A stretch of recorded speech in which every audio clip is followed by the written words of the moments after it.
ശരിക്കും നമ്മൾ ആദ്യം തുടങ്ങിയപ്പോൾ പൈനാപ്പിൾ മുൻനിർത്തിയല്ല നമ്മൾ തുടങ്ങിയതേ. CO3 പുല്ല് നമ്മൾ 2.5 ഏക്കർ സ്ഥലത്ത് വെച്ച് പിടിപ്പിച്ചിരുന്നു. അപ്പോൾ അത് കഴിഞ്ഞിട്ടാണ് നമുക്കിവിടെ ഈ കിഴക്കൻ മേഖല ആയതുകൊണ്ട് പൈനാപ്പിൾ ധാരാളം ലഭിക്കുന്നുണ്ട്.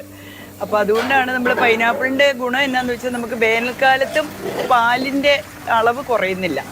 ഈ നാരുകൾ കൂടുതലുള്ളതുകൊണ്ടാണോ എന്താണെന്ന് നമുക്കറിയില്ല, പാലിൻ്റെ അളവ് കുറയുന്നില്ല, പൈനാപ്പിൾ കുറയുന്നു. അപ്പോൾ നമ്മൾ പൈനാപ്പിളും പുല്ലും കൂടെ കൂടി മിക്സ് ചെയ്തിട്ടാണ് നമ്മൾ ഇപ്പോൾ കൊടുക്കുന്നത്. ഇപ്പോൾ ആദ്യം പറഞ്ഞതുപോലെ തീറ്റച്ചെലവ് മാക്സിമം കുറയ്ക്കുക എന്നുള്ളതാണ് ഈ മേഖലയിൽ വിജയിക്കാനുള്ള ഏറ്റവും വലിയ അടിസ്ഥാന ഘടകമായിട്ട് നിൽക്കുന്നത്. വേനൽക്കാലത്ത് ഈ പൈനാപ്പിളിൻ്റെ ഇത് ഇല കട്ട് ചെയ്ത് കൊടുക്കുന്നു എന്ന് പറയുന്നത് നല്ലതുമാണ്, പാലിൻ്റെ അളവ് കുറയുന്നില്ല. ഈ വർഷങ്ങളിലൊക്കെ പരീക്ഷിച്ചിട്ടുണ്ട് അല്ലേ? നമ്മൾ പരീക്ഷിച്ച് നോക്കിയിട്ടുണ്ട്. നമ്മുടെ ഇവിടെ ഫാമിൽ വേനൽക്കാലം ആകുമ്പോൾ പാലിൻ്റെ അളവിൽ വ്യത്യാസം വരണില്ല. പിന്നെ നമ്മൾ തുടക്കക്കാരോട് പറയണം, നമുക്ക് ഇതിനുള്ള ഒരു പശുക്കളുടെ ആവശ്യത്തിനുള്ള ഇത് നമ്മുടെ തൊട്ടടുത്ത് തന്നെ അല്ലെങ്കിൽ പാട്ടത്തിനടുത്തോ എങ്ങനെയെങ്കിലും പുല്ല് കൃഷി ചെയ്യണതാണ് ഏറ്റവും അത്യാവശ്യം. പിന്നെ പുല്ല് ആവശ്യത്തിന് കൊടുക്കും.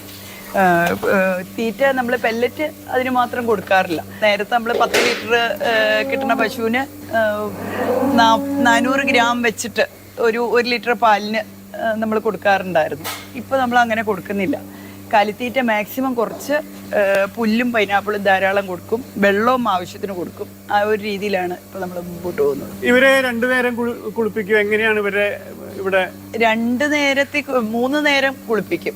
രാവിലെ വെളുപ്പിന് നമ്മൾ 1 മണിക്ക് കറവ തുടങ്ങും.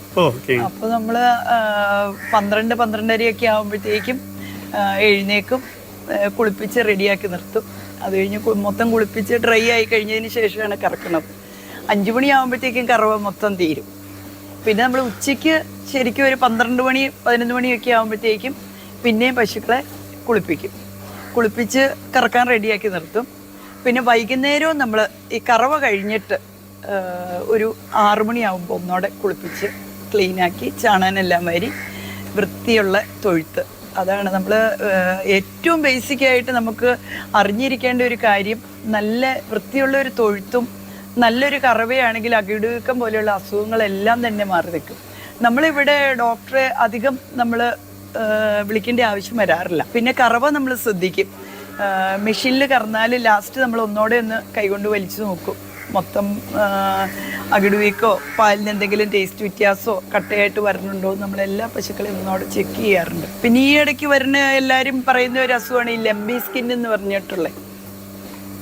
അതും നമ്മൾ ഈ ഇഞ്ചക്ഷനെല്ലാം മൃഗാശുപത്രി എന്നുള്ളത് കറക്റ്റായിട്ട് നമ്മൾ എടുക്കാറുണ്ട്.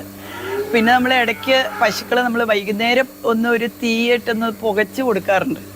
അപ്പം ഒരുമാതിരിയുള്ള ഈച്ചയും വേപ്പെണ്ണയൊക്കെ ഇടയ്ക്കൊന്ന് തൂക്കും. ഈച്ചയും കൊതുകും ഒന്നും ഇല്ലാത്തൊരു സാഹചര്യം നമ്മൾ സൃഷ്ടിച്ചു കൊടുക്കാറുണ്ട്.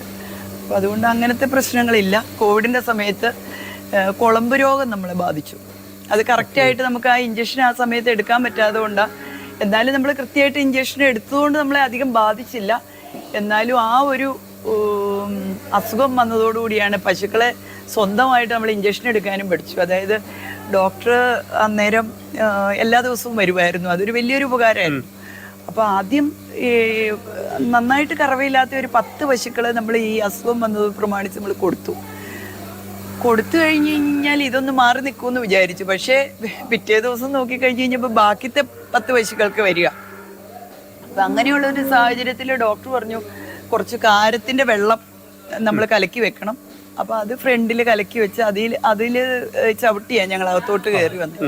പിന്നെ തൊഴുത്തിൻ്റെ അകമെല്ലാം നമ്മൾ പൊട്ടാസ്യം പെർമാനേറ്റ് ക്ലീൻ ചെയ്തു. പശുക്കളെ നല്ല വൃത്തിയായിട്ട് അതിൻ്റെ കുളമ്പെല്ലാം നല്ല വൃത്തിയാക്കി നമ്മൾ സൂക്ഷിച്ചു. പിന്നെ നമ്മൾ ഇഞ്ചക്ഷനും മസിലിന് ചെയ്യാനുള്ള ഇഞ്ചക്ഷനും നമ്മൾ തന്നെ ചെയ്തു. അപ്പോൾ അതുകൊണ്ട് ഇപ്പം ഇവിടെയുള്ള നമ്മുടെ സ്റ്റാഫിനും അറിയാം അത്യാവശ്യം ഒരുമാതിരി മരുന്നുകളൊക്കെ എന്താ ചെയ്യേണ്ടത്, എങ്ങനെയാണ് വലിയ കുഴപ്പമില്ലാതെ മുമ്പോട്ട് പോകേണ്ടതെന്ന് എല്ലാവർക്കും തന്നെ അറിയാം.